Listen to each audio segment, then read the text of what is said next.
Nesse relatório, que foi protocolado pela delegada da Polícia Federal, Denise Ribeiro, está ali colocado que o presidente Jair Bolsonaro, pela conclusão das investigações da PF, ele teve uma atuação direta e relevante na propagação de desinformação, assim como um comportamento já visto por outros membros de governo, outros líderes ao redor do mundo. Bem, Paola Cuenca com as informações direto de Brasília. Paola, qualquer novidade, você nos aciona novamente e retorna aqui no Top of the Hour. E agora, para girar esse assunto, nós recebemos o especialista em direito constitucional, doutor Júlio Hidalgo. Doutor, ótima tarde, muito bem-vindo aqui ao Top of the Hour. Já gostaria de abrir com uma pergunta sobre esse documento que a nossa repórter citou agora. O documento assinado pela delegada Denise Ribeiro da Polícia Federal afirma que, abre aspas, a live presidencial foi realizada com nítido propósito de desinformar e levar parcela da população a erro quanto à lisura do sistema de votação. Ótimo, boa tarde Mariana, boa tarde William, boa tarde ouvintes. Infelizmente, me parece que a Polícia Federal apurou realmente essa situação e agora vamos ver o que vai acontecer, porque isso envolve toda uma questão política, né? Porque realmente o presidente Bolsonaro falou por diversas vezes que tinha provas disso e agora quando confrontado, disse que não havia provas. Mas é só o início, né? Estamos apenas no início de um possível processo de impeachment que depende muito mais de questões políticas do que de provas ou de questões jurídicas, na verdade. Bom, aí eu pergunto isso. Bolsonaro promoveu desinformação e defendeu teorias de conspiração. Isso configura algum tipo de crime previsto na legislação que possa chegar a um pedido de impeachment ou a concretização de um impeachment do presidente? Sim, ele pode ser enquadrado, por exemplo, em crime de responsabilidade, que está lá no artigo 85 da Constituição Federal. Isso, eventualmente, pode levar ao impeachment dele pelo Senado Federal. Mas, como eu disse, isso depende de autorização da Câmara dos Deputados, isso depende de processo de julgamento pelo Senado Federal. E, eventualmente, após uma avaliação, isso pode até configurar algum tipo de crime comum. Mas, com certeza, eu acho que o caminho aí seria um crime de responsabilidade com julgamento pelo Senado Federal. Doutor, e quais sanções, então, se for julgado dessa forma sobre esse crime de responsabilidade que o senhor comentou, quais sanções podem recair sobre o presidente? Bom, se for crime de responsabilidade julgado pelo Senado Federal, a perda da função pública e a inabilitação por 8 anos para o exercício de qualquer outro cargo público, seja eletivo, seja um cargo comissionado, concursado. Na verdade, são as duas únicas penas que o Senado Federal pode, lá pelo artigo 52, parágrafo único da Constituição, aplicar nesse caso de impeachment. Essas duas penas foram aplicadas ao ex-presidente Fernando Collor de Mello, quando ele sofreu seu impeachment, e a perda da função pública, mas não a inabilitação por 8 anos, foi aplicada quando a nossa presidente da República sofreu também o seu impeachment, a presidente Dilma Rousseff. Bruno Torlai. Eu gostaria de saber, doutor, o senhor acha que seria viável um pedido de impeachment e mesmo isso ser levado adiante pela Câmara quando a gente não vê um movimento popular de repúdio, claro, como a gente viu tanto no caso do Collor quanto no caso da Dilma Rousseff, porque a gente teve manifestações, movimento popular, organização, rua, né? E parece que no caso do presidente Bolsonaro a gente não vê nenhuma exigência, digamos assim, da população pelo impeachment. As coisas, o apoio popular é importante ou não nesse caso? Como que ficaria? Olha, eu diria o seguinte, eu só não apostaria a minha vida de que não haverá o impeachment do presidente Bolsonaro porque eu tenho uma só. Mas eu apostaria muito dinheiro que esse impeachment jamais ocorreria e principalmente por falta do apoio popular. Porque no fundo, é um processo político.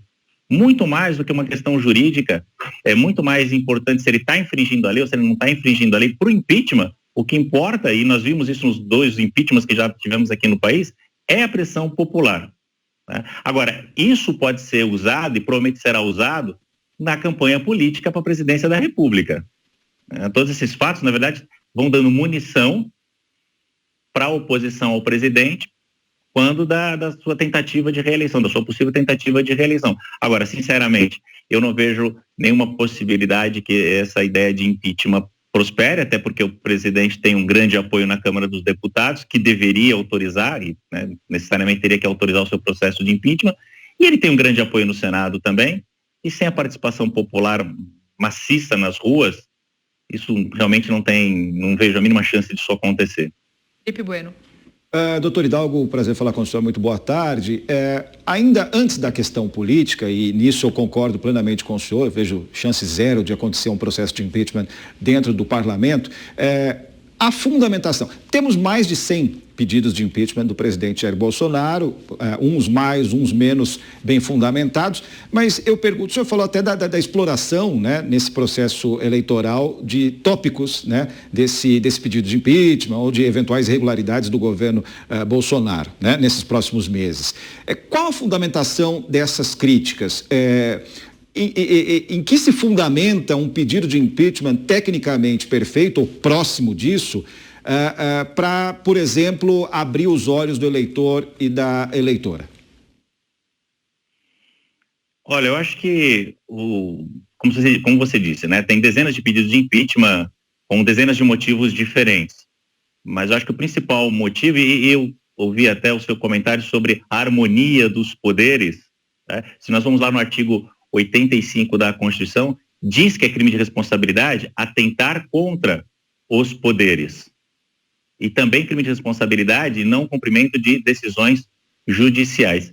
Então, eu acho que a questão principal é a falta de harmonia, quer dizer, o presidente da República ficar jogando a população, tentando jogar a imprensa contra o poder judiciário e legislativo.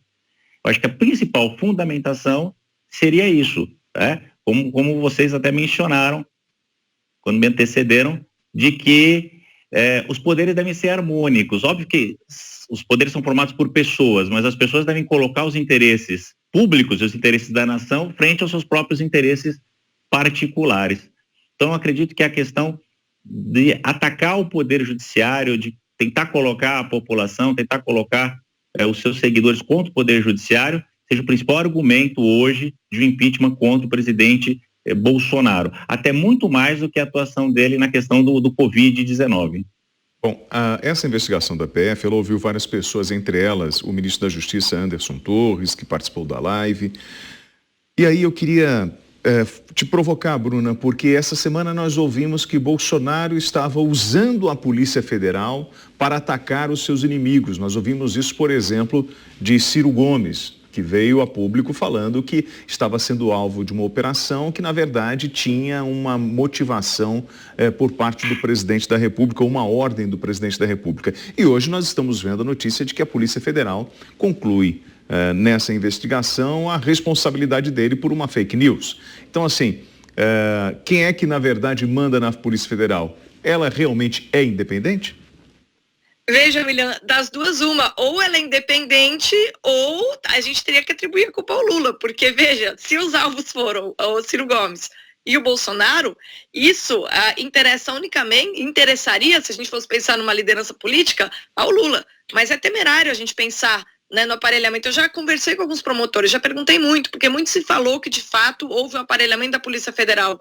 E eu já tentei investigar e muitas das pessoas que atuam no Ministério Público dizem que não, que a nossa Polícia Federal ela é independente, tá? E nesse caso, como você acabou de indicar, isso seria mais uma evidência da independência do trabalho da Polícia Federal. Há inquéritos, há investigações e as pessoas dão prosseguimento a essas investigações, né? Eu acompanhei a leitura do relatório que vocês fizeram, eu encontrei alguns, digamos assim, algumas coisas que eu consideraria falhas, né? Falhas técnicas, mas isso aí é um outro assunto, né? Então, me pareceu enviesado, mas se for enviesado de alguma forma, certamente foi pelo agente, pela mentalidade da pessoa que elaborou o relatório, né? Ele, basicamente, do ponto de vista da lei, ele vê que há um problema, há um inquérito e ele vai lá e dá andamento a uma investigação. Claro que a maneira como ele se manifesta pode também andar junto com uma mentalidade criticável, mas isso aí é um outro ponto, não tem absolutamente nada a ver com o fato de que a Polícia Federal atue para o presidente em exercício. A gente está vendo que não, né? Doutor, como eu percebi o seu semblante aí nessa última fala da Bruna Torlai sobre o aparelhamento da Polícia Federal, gostaria de saber a sua opinião sobre isso. Se o senhor acredita que há indícios que demonstrem esse possível aparelhamento, e já aproveito para que de forma bem breve peço para que o senhor possa responder, se o senhor acredita que nós podemos viver uma situação similar ao ocorrido no Capitólio se o presidente Jair Bolsonaro não for reeleito. Não, o meu semblante foi porque eu concordo com o que ela disse.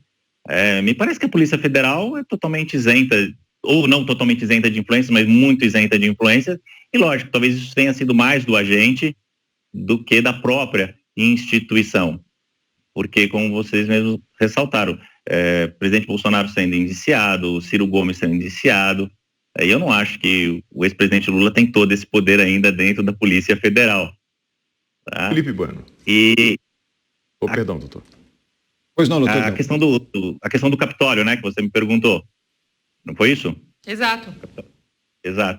Não, eu não acredito que isso possa acontecer. Pelo menos eu espero que não aconteça algo nem de perto semelhante. Mas há que se tomar cuidado. Eu acho que tem que vigiar. Tem que vigiar sim, porque nós estamos diante de situação de pessoas, somente seguidores do presidente Bolsonaro, que têm demonstrado uma certa animosidade contra os poderes constituídos, e para que não se repita tem que vigiar. Eu não sei se eu não acredito que não vai se repetir, ou eu não quero realmente que se repita, talvez seja mais um desejo meu. Perfeito. Felipe Bueno.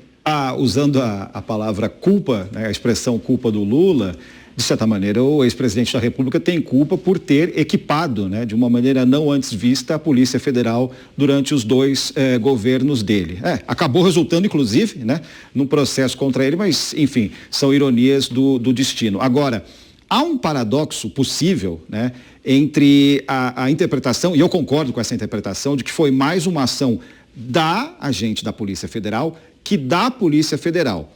E sendo uma ação da agente, né, da Polícia Federal X, né, muito bem pode ir de encontro, e não ao encontro, dos propósitos atuais da Polícia Federal. Aproveitando o gancho da sua colocação, William, lá atrás na nossa discussão sobre a questão das vacinações, né, se o presidente da República pediu o nome dessa delegada, temo pelo futuro dela no cargo. Bom, e aí, Hidalgo, o que me chama a atenção é o senhor falar o seguinte: não, o impeachment é um processo político. Mas se uma pessoa, seja ele o presidente da República ou o William, cometeu um crime, ele não tem que ser responsabilizado? Tem, no mundo ideal, tem, lógico que ele tem que ser responsabilizado, mas esse é um mundo ideal, esse é um mundo utópico.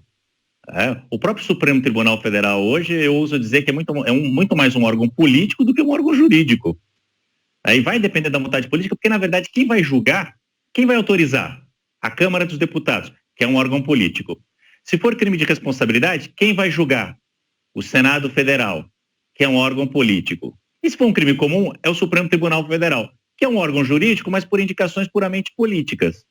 Então eu concordo com você que no mundo ideal, no mundo do Walt Disney, como dizem, no mundo do Walt Disney, óbvio que quem cometeu um crime tem que ser processado, julgado e punido de maneira imparcial, mas infelizmente não é isso que acontece no nosso sistema político e jurídico. Muito bem, nós conversamos então aqui com o doutor Júlio Hidalgo. Doutor, mais uma vez, muito obrigada pela presença e também pelos esclarecimentos aqui ao Top of the Hour. Eu que agradeço a oportunidade de estar com vocês. Muito obrigado. Muito obrigada.